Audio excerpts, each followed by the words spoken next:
Ini videonya buat teman kalian yang bingung milih casing dan pengen tahu kira-kira casing yang oke itu seperti apa. Kalian lempar aja link videonya ini ke dia.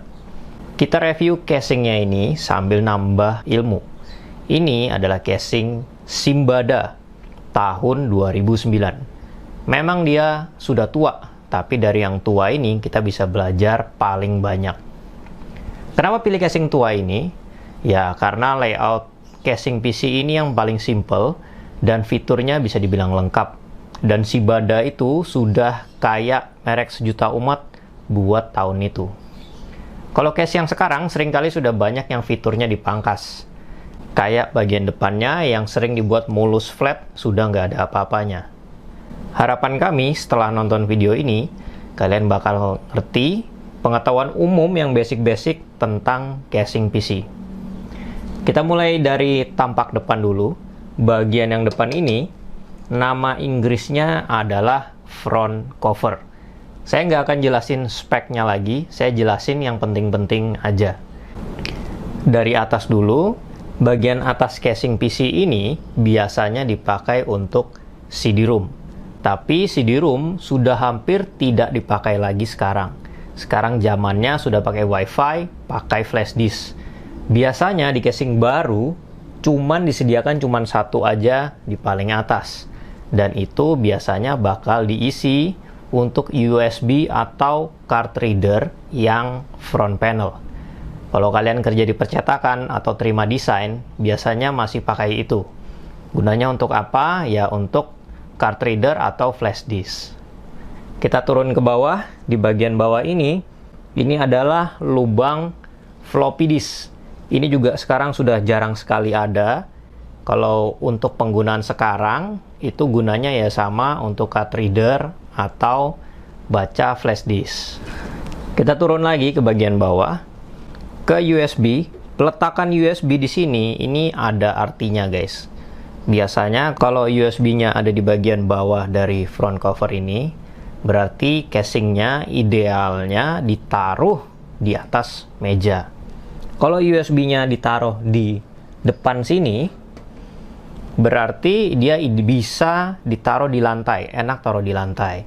Apalagi kalau USB-nya taruh di bagian atas berdiri, itu juga enak untuk taruh di lantai. Ada beberapa casing yang USB-nya ada ditaruh di samping sini. Nah, itu juga untuk ditaruh di atas meja. Kemudian ada bagian lampu ini bagian yang sering terlupakan. Biasanya ada dua lampu, yaitu power LED dan HDD LED. Ini kegunaannya apa? Dia akan kedip-kedip kalau PC-nya sedang menyala dan melakukan aktivitas. Ini biasanya kalau PC-nya bermasalah, terus usernya nelpon tukang baikinnya, dia akan ngomong, ya saya nggak tahu masalahnya apa mas, pokoknya PC-nya nggak mau nyala, tapi lampunya kedip-kedip. Sementara itu tukang PC-nya sebenarnya nggak bisa mendiagnosa juga cuma dari lampu itu. Jadi tukang PC-nya tetap harus datang dan ngecek satu persatu partnya. Setelah itu, kalian lihat di sebelah sini, ini ada lubang-lubang. Biasanya di samping juga ada lubang-lubang. Ini apa? Ini adalah lubangnya airflow. Tapi untuk yang airflow ini, kita akan bahas nanti aja. Seringkali bagian front cover ini bisa dilepas. Cara lepasnya, di bagian bawah, sini ada lubang. Kita tinggal masukin tangan, kemudian kita tarik. Ada beberapa front cover yang di sebelah sininya ada bautnya. Kita harus lepas dulu bautnya, baru front cover bisa ditarik. Kalau casingnya kecil, kadang malah baut front covernya ada di bagian atas. Oke, sekarang kita akan lepas front covernya ini. Cara lepasnya begini. Ada lubang, masukkan jari, kemudian tarik agak kuat. Oke.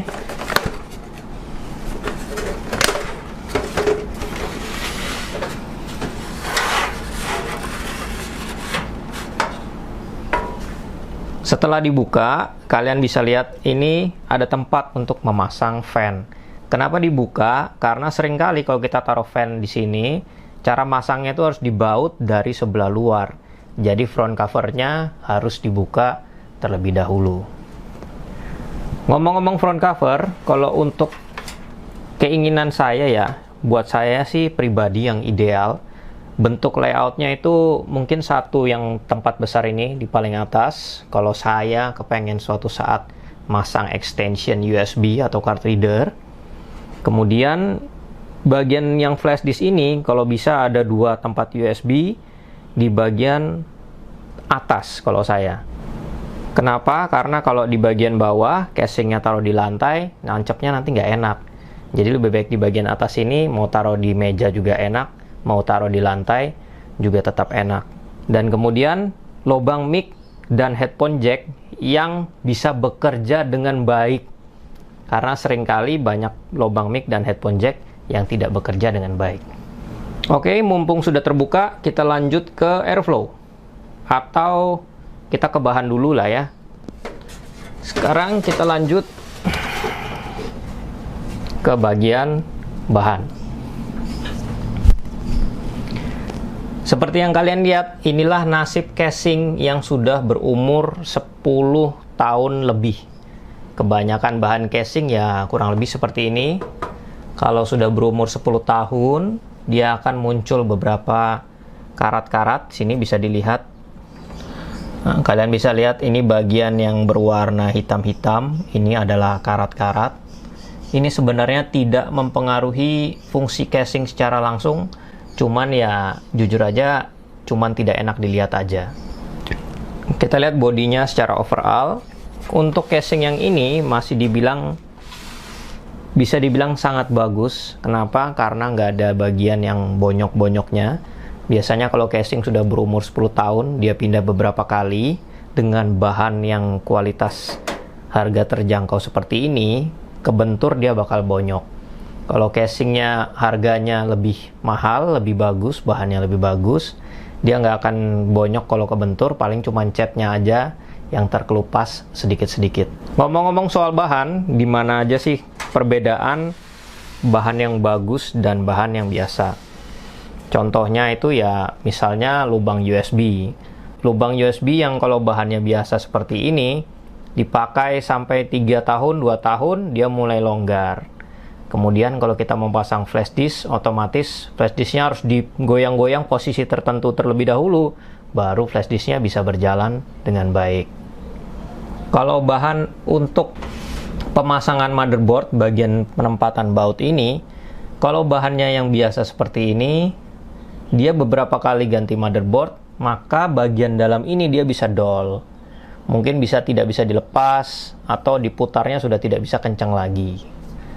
Kalau bahannya dia bagus, maka kita mau cabut pasang motherboard beberapa kali pun, dia tetap bisa bekerja dengan baik. Kemudian untuk bagian front cover, seperti yang kita tahu kalau kita memasang kipas di depan, maka front covernya harus dilepas terlebih dahulu. Kalau front covernya bahannya biasa seperti ini, maka dia beberapa kali dicabut pasang, bagian penguncinya ini akan patah. Otomatis kita harus dilakban atau kita lem. Kalau dia bahannya bagus, biasanya dia pakai baut atau mur, kita bisa lepas beberapa kali pun, dan kita pasang lagi, dia tidak akan rusak.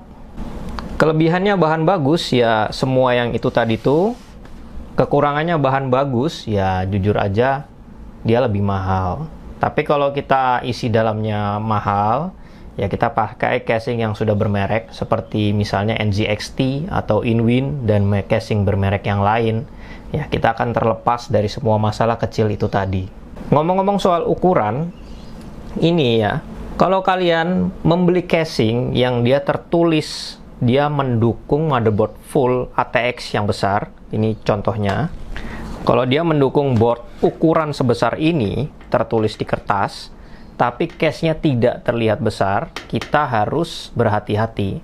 Karena boardnya mungkin bisa dipasang, tapi ada syarat dan ketentuannya. Contohnya adalah seperti casing yang ini, boardnya baru bisa dipasang kalau bagian CD-ROM-nya harus dilepas.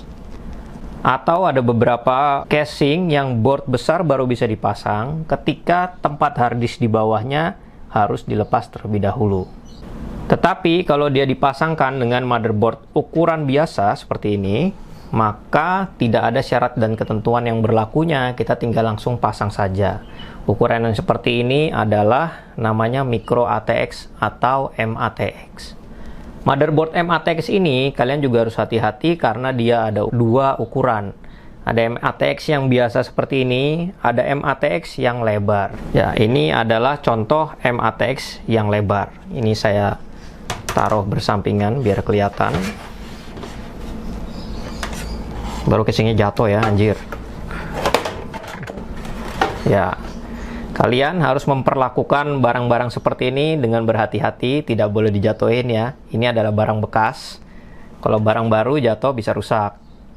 Kalian bisa lihat ini ukurannya, yang satu, yang belakang lebih lebar daripada yang depan. Walaupun ukurannya sama-sama MATX. Jadi, researchlah ukurannya terlebih dahulu sebelum kalian membeli. Oke, sekian soal bahan, kita lanjut ke airflow. Airflow casing secara sederhana itu cuman ada dua, yaitu angin dari depan ke belakang, dan yang kedua adalah angin dari bawah ditembakkan ke atas. Untuk casing ini adalah tipe yang pertama. Anginnya masuk dari depan, ditembakkan, kemudian dikeluarkan ke belakang. Sebenarnya yang sekarang, yaitu ada airflow yang ketiga, yaitu dari depan sini. Ini semua tertutup. Kemudian angin dari depan sini ditembakkan ke belakang. Jadi di sini ada fan-nya. Semua anginnya ditembak ke belakang. Jadi bagian belakang ini malah jadi tempat masuknya. Kalau airflow yang ketiga ini, semua casing bagian depannya bisa tertutup atau terbuka sedikit saja. Kemudian yang keempat, yang menurut saya paling aneh ya, yaitu semuanya ini tertutup, kemudian anginnya masuk dari bawah, dibuangnya ke belakang. Untuk yang keempat ini biasanya untuk casing-casing yang kecil. Kalau untuk casing besar begini, dia jarang yang seperti itu. Kalau kalian rencana rakit PC i7 atau Ryzen 7, saran saya ya, carilah yang simpel-simpel aja. Airflow yang dari depan ke belakang, atau airflow dari bawah ke atas. Tapi kalau kalian rakit yang di bawah i3, Ryzen 3, tanpa VGA, mau banyak ketutup pun tetap aman. Kalian harus hati-hati sama casing yang bagian depannya flat. Dia ini tipe yang bagaimana? Nanti malah nggak ada lubang anginnya sama sekali, atau di tempat yang seharusnya kalian pasang fan, tapi kalian tidak pasang. Apalagi yang tipenya pakai kaca. Kalian harus sangat berhati-hati dengan casing yang memakai tempered glass, apalagi yang harganya terjangkau. Tempered glass itu mungkin akan kuat kalau kita tekan-tekan, tidak masalah. Tapi tempered glass itu sangat lemah dengan perbedaan suhu. Contohnya misalnya kalau di bawah ada VGA, di bagian atas ada prosesor, kemudian VGA-nya bekerja dengan panas, bagian atasnya cukup dingin. Perbedaan suhu yang terlalu ekstrim itu akan membuat tempered glass-nya retak dan kemudian pecah. Untuk kelebihan dan kekurangan masing-masing airflow, saya rasa tidak ada yang khusus. Hanya saja, pastikan anginnya mengalir dengan baik. Kalau dari bawah ke atas, ya dia mengalir dari bawah ke atas, ada fan-nya di tempat masing-masing. Dan pastikan kalau pendingin masing-masing alat kalian itu terpasang dengan baik. Kalau airflow-nya sudah baik, pendinginnya tidak terpasang dengan baik, ya nanti keluar masalah overheat. Oke, kita lanjut ke bagian belakang. Untuk bagian belakang, sebenarnya tidak ada yang terlalu spesial. Di atas tempat power supply, tempat fan. Yang penting di sini adalah, kalian lihat bagian belakang ini, kalau fan-nya hanya mendukung 8 cm, berarti kita tidak bisa memasang cooler tower yang besar. Contohnya seperti ini. Nah, ini adalah cooler tower yang besar. Kalau yang bagian belakang ini hanya mendukung fan 8 cm, kalau dipasang cooler tower kurang lebih seperti ini, maka dia akan nabrak atau mungkin tidak cukup untuk bagian atasnya. Tapi kalau bagian belakang ini mendukung fan 12 cm lebih besar, ya kurang lebih dia akan segini. Nah, maka dia pasti bisa mendukung cooler tower yang besar. Untuk bagian belakang juga, kita akan bahas soal power supply. Biasanya, untuk casing yang Simbada ini, dia mendukung power supply ditaruh di atas, ini kurang lebih seperti ini, ditaruh di atas, dan fan-nya akan di sebelah bawah. Kebanyakan casing biasanya yang umum ada dua penempatan power supply. Power supply ditaruh di atas atau power supply ditaruh di bawah. Saya akan ambil power supply yang sampingnya ada fan-nya. Kalau power supply-nya kelas gaming atau yang wattnya besar, biasa di sebelah sini ada fan-nya. Sebentar. Ini contoh power supply yang ada fan-nya. Kalau penempatan di atas maka seperti ini. Kalau power supply di bawah dan bagian bawah casing sebelah sini ada lubang-lubangnya, maka kita bisa memasang power supply ini fan-nya menghadap ke bawah seperti ini. Tapi kita harus hati-hati, kenapa? Kalau PC-nya taruh di lantai dan power supply-nya fan ini menghadap ke bawah, sangat tidak disarankan karena dia akan menjadi penghisap debu. Apalagi kalau bawahnya ada karpetnya. Terus kita bersih-bersih di lantai, sapu-sapu apa segala macam, dan fan-nya hadap ke bawah. Wah, itu PC-nya bakal jadi penghisap debu. Kalau kasusnya seperti itu, ya tentu kita harus balik power supply-nya supaya fan-nya menghadap ke atas. Akhirnya sampai juga di penutup. Untuk kelebihan dan kekurangan casing ini, kami rasa dengan harga yang 400.000 dan kita sudah dapat power supply bawaan maksimal 400 watt ya. Saya rasa tidak ada kekurangan yang penting atau kekurangan yang besar. Memang yang didapat ya segitulah.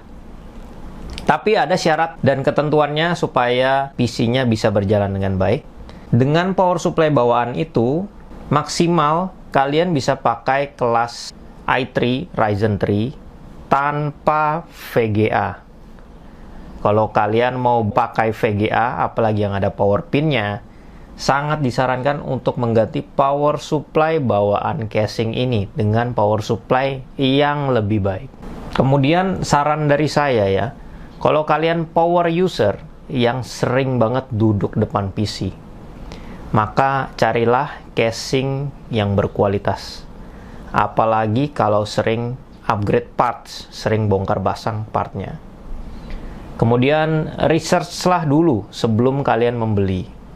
Research-nya caranya memperhatikan ukuran-ukuran casingnya, atau kalian bisa nonton video ini. Kalau saya pribadi, benernya lebih senang PC dengan casing yang kecil. Kalau ini kan ukurannya besar ya. Tapi ya PC dengan casing kecil punya masalah tersendiri. Seperti tempat storage dan airflow-nya yang rata-rata terbatas. Tapi seringkali PC kecil bahannya bagus, tapi ya harganya memang mahal. Oke, kami dari 3 game. Kalian baru saja menonton video review casing PC Simbada, sekaligus belajar tentang basic casing PC. Oke, beres-beres dulu.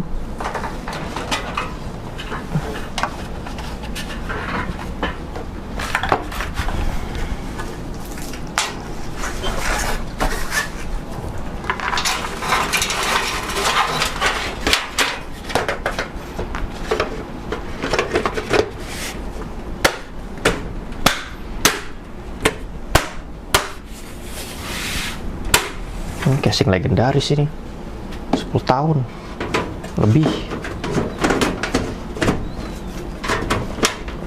Ini kalau iseng bisa buat sleeper PC.